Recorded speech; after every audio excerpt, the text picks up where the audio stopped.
नमस्कार। साहित्य, संगीत और सिनेमा के YouTube चैनल पर आप सभी का स्वागत है। मैं केशव राय आज हास्य सम्राट सुनील पाल जी के ऑफिस में हूँ और इस ऑफिस का रिनोवेशन भी चल रहा है अभी, लेकिन सुनील पाल जी ने हमें समय दिया। सुनील पाल जी फिल्म लेखक, निर्देशक, अभिनेता और निर्माता भी हैं। चारों ही भूमिका निभाते हुए उनकी चौथी फिल्म फरवरी में रिलीज होने वाली है। हमारी शुभकामनाएं फिल्म हिट हो। और सुनील पाल जी की ये विशेषता है, जैसे कि हास्य सम्राट हैं, मंचों पर तो ये खूब हंसाते ही हैं।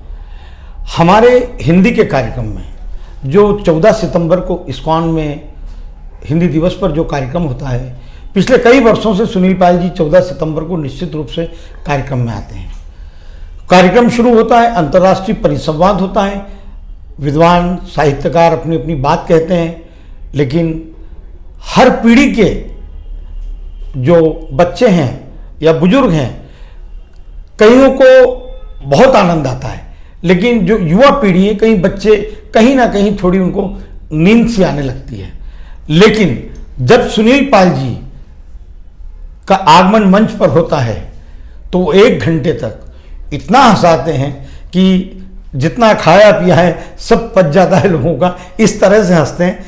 तो ऐसे ही सुनील पाल जी से हमने निवेदन किया कि 10 जनवरी विश्व हिंदी दिवस, जो हिंदी पूरी दुनिया में समृद्ध हो रही है, 10 जनवरी विश्व हिंदी दिवस के रूप में मनाया जाता है विदेशों में, और विश्व हिंदी अकादमी मुंबई में कार्यक्रम करती है और यहाँ कार्यक्रम कर रही है। वहाँ पर सुनील पाल जी विशेष रूप से आ रहे हैं अपना वक्तव्य देने के लिए। तो नमस्कार सुनील पाल जी। नमस्कार जी, बहुत शुक्रिया, धन्यवाद। विश्व हिंदी अकादमी और सारे हिंदी से भी आपके मतलब उसके बहुत ही आपके योगदान के आभारी हैं। धन्यवाद, बहुत शुक्रिया केशव जी। और आप ये सब करते हैं, ये बहुत सराहनीय कदम है, पूजनीय कदम है, अनुकरणीय कदम है। मुझे लगता है कि इसका लोग अनुकरण करना चाहिए, इसके पीछे सबको साथ में रह के इस हिंदी भाषा की सेवा में हमेशा लग रहना चाहिए, क्योंकि हिंदी पूरे देश की बिंदी है। और बिंदी मतलब समझ ले कि श्रृंगार है, और श्रृंगार जो है वो कितना प्यारा होता है, कितना खूबसूरत होता है, वो अलग से बताने की ज़रूरत नहीं है। तो हिंदी जिंदाबाद। ये जो आप कहा जाता है कि कोई भी कलाकार जब अपने संवाद बोलता है तो उसकी अपनी भाषा होती, तो उसमें अदायगी और एक फीलिंग्स जो कहते हैं ना जी, वो भावनाएं जब भी वो जागृत हो पाती हैं।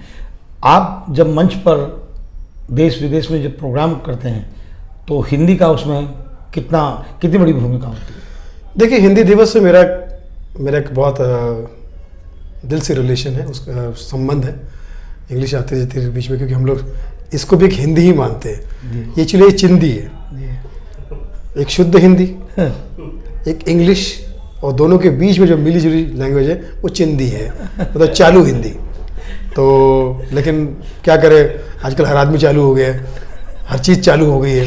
तो शुद्ध हिंदी जो है वो मतलब मेरी तो इतनी शक्ति नहीं कि मैं इतना शुद्ध हिंदी बोल सकूं, लेकिन जितना हिंदी बोल सकता हूं बोलना चाहिए, क्योंकि उसका एक प्रेम है और उसी से हमें शक्ति मिलती है। 1975 10 जनवरी को जब ये हिंदी दिवस की स्थापना हुई थी, तो आपको याद होगा 75 में कुछ 2-3 चमत्कार हुए थे। एक तो शोले फिल्म हुई, हिंदी की सबसे बड़ी फिल्म शोले रिलीज हुई थी 1975 में, और सुनील पाल भी पैदा हुआ था। सुनील पाल, ओहो वाह वाह, क्या बात है। तो 2 चीज़ें रिलीज़ हुई थी उस साल में। और मेरे साथ में ये है कि मैं शक्ल से ही मजदूर इसलिए लगता हूँ क्योंकि 1 मई को मजदूर दिवस होता है और 2 मई को ये मजदूर पैदा हुआ था। तो उस दिन से लेकर आज तक गमचागिरी कर रहा हूँ, किसी की चमचागिरी नहीं की। तो मैं समझता हूँ कि ये चलता रहता है। लोग पैदा पूछते भी है कि आप कैसे पैदा, मतलब आम लोग तो 9 महीने बाद पैदा होते हैं, बोले आप, मैं सेकंड में पैदा हुआ, मतलब सेकंड मई 2 मई, सेकंड मई। तो ये मेरे साथ में हमेशा उसका एक जुड़ाव है, क्योंकि 75 से अब तक हिंदी दिवस भी चला आ रहा है और मैं भी चला जा रहा हूँ। और हिंदी दिवस के साथ हिंदी भाषा को फिल्म के ज़रिए, हमारे काम के ज़रिए और हम सब मिलजुल कर जो हमको जो कुछ भी करने का अवसर मिलता है, मैं समझता हूँ कि बस ऐसे ही सेवा करने का मुझे मौका मिलता रहे और हिंदी को हम बोलते रहे, हिंदी को हम जीते रहे, हिंदी के गुणगान करते रहे, क्योंकि हिंदी जैसा कि मैंने कहा कि हमारी शान है, हमारी पहचान है, हमारा हिंदुस्तान है। आप लाफ्टर शो में लाफ्टर स्टार बने, उसके बाद जी टीवी का सारेगामा अंताक्षरी में भी आप होस्ट थे, एंकर थे, मतलब कहने का मतलब। तो गानों की वजह से भी विदेशों में हिंदी को बहुत बढ़ावा मिला है, विदेशों में लोगों ने हिंदी सीखी है। बिल्कुल बिल्कुल, गाने जो है वो तो मैं जब पहली बार गया विदेश, महेंद्र कपूर साहब के साथ गया था जी।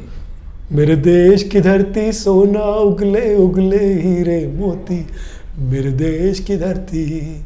तो इतने एक तरफ इतने सुपरस्टार महेंद्र, उनके साथ में ये भयंकर महेंद्र कपूर, ये भयंकर कपूर, हम साथ में गए थे, हॉलैंड वेस्ट इंडीज़ गए थे।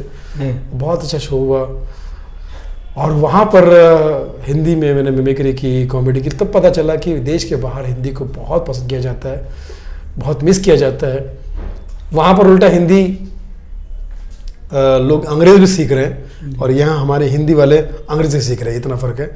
तो एक बार मैंने ऐसा सोचा भी था कि सपने में देखा कि एक अंग्रेज़ के पास सारी काबिलियत थी, नौकरी के लिए इंटरव्यू के लिए गया वो, अब जैसे बॉस के पास उसका सारी काबिलियत थी, पर उस अंग्रेज़ को नौकरी इसलिए नहीं मिली क्योंकि उसको हिंदी नहीं आती थी। क्या बात, ये मैंने सपने में देखा।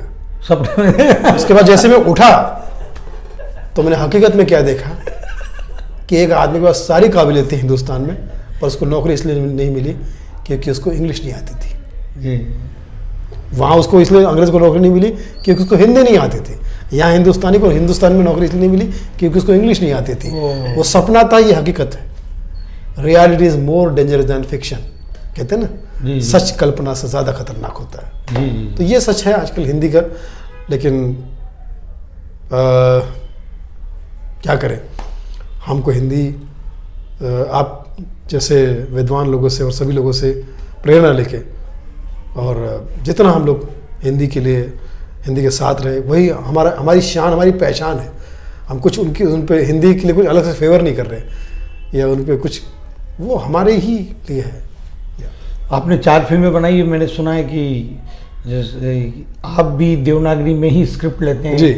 और जैसे कि फिल्म इंडस्ट्री में अमिताभ बच्चन जी, आशुतोष राणा, मनोज वाजपेयी और भी कई कलाकार हैं जो अपने संवाद मतलब देवनागरी मतलब हिंदी में ही मांगते हैं और उन्हें मिलते हैं। और कई कलाकार हैं जो रोमन में ही संवाद मांगते हैं।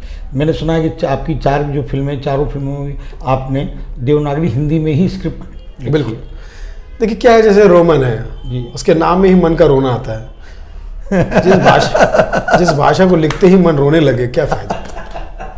एक अर्बन आता है, वो अर्बन नाम से मुझे लगता है कि इसमें चीख पुकार होगा। ये अर्नब का भाई अर्बन, अर्नब का भाई अर्बन, ये दोनों चीखेंगे। तो ऐसे में एक नगरी है जो देवनगरी है। देव क्या बात है। ऐसे में अगर आप उसमें लिखते हो, सीखते हो तो टिकते हो, टिकते हो तो बिकते हो, बिकते हो तो दिखते हो। क्या बात। तो इसलिए मुझे लगता है कि देवनागरी जो है वो सुरक्षित भाषा है, समझने के लिए भी, लिखने के लिए भी। उसमें शांति प्रदान होती है, आपको कुछ ना कुछ सूझता जाता है और आप अच्छे से लिख पाते हो। तो मुझे लगता है कि अगर वो लिखने का, तो यही है 5वीं फिल्म जो है अभी जो हमने लॉकडाउन देखा। लॉकडाउन, क्या फिल्म का टाइटल? Lockdown to unlock. क्या है उसकी स्टोरी, क्या है? ये जो लॉकडाउन के बीच में हमने जो कुछ दुर्घटनाएं घटी या जो भी है, जो भी हुआ हमारे साथ में, तो उसको एक हमारी तरफ से एक श्रद्धांजलि बोलो या उसको हमारी तरफ से एक भावांजलि बोलो, ये कुछ भी ऐसा बोलो जो फिल्म के ज़रिए हम पेश करने की कोशिश करें। जब आप फिल्म देखोगे तो आपको एक रिलेट करोगे आप फिल्म को, उसको लगेगा जैसे ये फिल्म जो है कहीं ना कहीं ये हमने महसूस किया कि देखा है। लेकिन एट द सेम टाइम हमारे साथ में उस फिल्म में ऐसा भी नहीं कि एकदम टोटल कुछ सिखाने की कोशिश की या कुछ डराने की कोशिश की या कुछ ज़्यादा ही फोर्सफुली दिखाने की कोशिश। रियलिस्टिक सिनेमा मतलब जैसे कहता है ना कि हर चीज़ में, ऐसा कुछ नहीं। आपको मज़ा आएगा, देखने में अच्छा लगेगा, लेकिन साथ साथ में उससे जुड़े हुए भी और आप महसूस करोगे कि क्या क्या चीज़ें हमारे साथ बुरी हुई आप भगवान से प्रार्थना करोगे कि आगे किसी के साथ ऐसा ना हो, क्योंकि उसमें मास्टर गणेश आचार्य जी है, विजय पाटकर जी है, आशुतोष कौशिक है, एहसान कुरैशी है, भाभी जी घर पे और तारक मेहता के कलाकार हैं, मैं हूँ और भी, और गाने इसमें 4 है। एक गाना सोनू निगम जी ने गाया है, बहुत ही प्यारा गाना है, एक शाहिद मालिया जी ने गाया है, एक शबाब साबरी जी ने गाया है, और एक मोहम्मद अजीज़ साहब की बेटी इसमें प्लेबैक के लिए मेरे ख्याल से पहला ही उसका प्लेबैक होगा, इससे पहले तो सुना नहीं मैंने। वो एक आइटम सॉन्ग गा रही है, सना अजीज़ जी। तो ये पूरा कंप्लीट मसाला इसको मैं अप्रैल में रिलीज़ करने वाला हूँ, क्योंकि अप्रैल जो है वो उसने अप्रैल का महीना जो हर तरह से हमारे लिए सतरंगी महीना माना जाता है। इसमें लोग मजाक भी करते हैं, इसमें लोग सीरियस भी होते हैं। 14 अप्रैल भी उसमें आता है, एक बहुत हमारे परम पूज्य डॉक्टर बाबा साहब अम्बेडकर की जयंती आती है। 1 अप्रैल मूर्ख दिवस भी आता है। 1 अप्रैल मूर्ख दिवस। तो हर तरह का वो अप्रैल जो है वो कहीं ना कहीं अपने हमारे लिए 2 अप्रैल को कपिल शर्मा का बर्थडे है जी जी। तो कहीं ना कहीं ये हमारे लिए अतरंगी और सतरंगी महीना है। कोरोना काल में नकारात्मक भी प्रभाव छोड़ा लोगों पे, सकारात्मक भी छोड़ा। कई जो माता पिता या अपनों से बहुत दूर चले गए थे, नज़दीक आते नहीं थे, वो भी नज़दीक आए। जो दूर दूर बैठे थे बच्चे, माता पिता के साथ रहते नहीं थे, ना उनके पास जाते थे, कोरोना काल ने वो भी एहसास कराया। वो बच्चों ने माँ के साथ रहना सीखा, परिवार के साथ रहना सीखा, और कईयों को जो अपनी दबी हुई छिपी हुई प्रतिभा थी उसका एहसास भी हुआ कि मैं ये कर सकता था, क्यों नहीं करा। उस दौरान उसने वो भी किया और पाया। सेवा भाव का भाव भी जागृत हुआ लोगों में, और कई लोग जो भीतर से कमज़ोर थे वो बहुत कमज़ोर होते चले गए और उन्होंने अपना जीवन भी समाप्त कर लिया। तो दोनों तरह की बातें हुई आपकी फिल्मों में। पूरा जी दोनों लॉकडाउन में मैंने यही किया, मैंने राइटिंग की, मैंने स्क्रिप्टिंग की, उस पर लेखन में क्या क्या उसमें कलाकार आ सकते हैं, कैसे बात हो सकती है, कैसे शूटिंग हो सकती है। हालांकि शूटिंग में भी हमको बहुत प्रॉब्लम हुआ, क्योंकि उन दिनों जैसे लॉकडाउन खुला था तब हमने शुरू किया था, क्योंकि लॉकडाउन में तो मैं राइटिंग कर रहा था, तो परमिशन नहीं मिलती थी किसी एरिया में, आर्टिस्ट काम करने को तैयार नहीं होते थे, टेक्नीशियन नहीं आते थे। ऐसे सारी दुविधा में भी मैंने काम किया।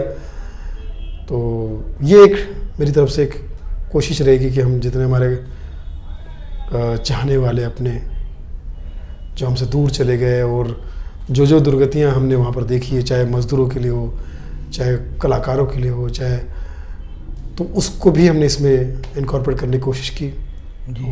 लेट्स सी, लोगों को लोग देखते हो 1-1.5 घंटे 2 घंटे की फिल्म है तो लोगों को देखते लगेगा कि चलो भाई ये फिल्म जो है देखना, इसलिए भी अच्छा है क्योंकि ये एक लॉकडाउन के दरमियान जो उनके साथ में हुआ तो वो उसको महसूस कर पाएंगे।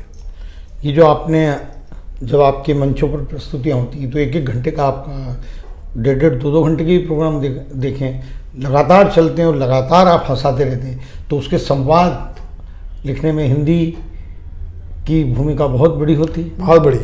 अभी जैसे आपने बताया था कि सुषमा जी गई थी, सुषमा स्वराज जी संयुक्त राष्ट्र संघ में, क्योंकि उनके नाम ही स्वराज था सुषमा जी, और वो विदेश मंत्री थी ना जी। हाँ, तो विदेश मंत्री थी तो वहाँ गई, संयुक्त राष्ट्र संघ से उन्होंने परमिशन ली थी, लेने की कोशिश की कि इसे आधिकारिक भाषा बनाई जाए, लेकिन बहुमत नहीं मिला, क्योंकि ये सुषमा थी, माँ थी, स्वराज की माँ थी, और बहुमत कैसे मिलेगा? माँ को बहुमत कभी मिला है क्या आज तक?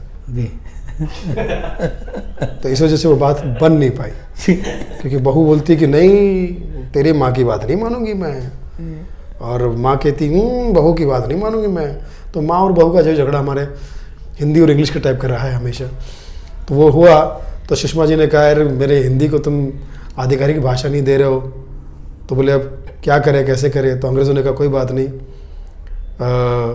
हम आपको ये चीज़ देते कि साल में 2 बार आप हिंदी दिवस मना सकते हो जी। ओह, साल में 2 बार हिंदी दिवस मनाओ। यहाँ हम अंग्रेज़ों की तरफ से आपको एक प्यारा सा गिफ्ट दे रहे हैं, आप यहाँ आई तो रिटर्न गिफ्ट दे रहे हैं कि आपको साल में 2 बार हिंदी दिवस मना पाएंगे, 14 सितंबर और ये हाँ 10 जनवरी। तो सुषमा जी ने कहा अच्छा हम हिंदुस्तान में ही रह के हिंदी दिवस मनाएंगे हैं जी, और तुम्हारा इंग्लिश डे कब मनाएंगे? बोले हमारा इंग्लिश डे तो तुम लोग रोज़ ही मनाते हो जी। बच्चा हो या बूढ़ा, हिंदू मुस्लिम सिख ईसाई अपनी भाषा के लिए लड़ते हैं।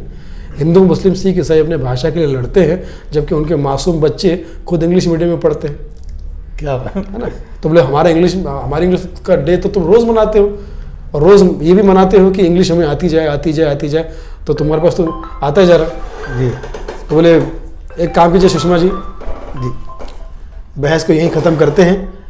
एक काम करते हैं, जी।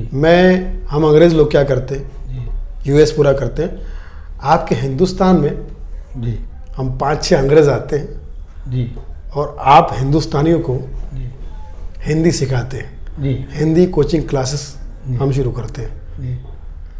बोले अंग्रेज़ लोग हिंदी सिखाएंगे और आपको लगता है हिंदुस्तानी लोग आपसे हिंदी सीखेंगे? इतने हम लोग के पीछे आ गए क्या?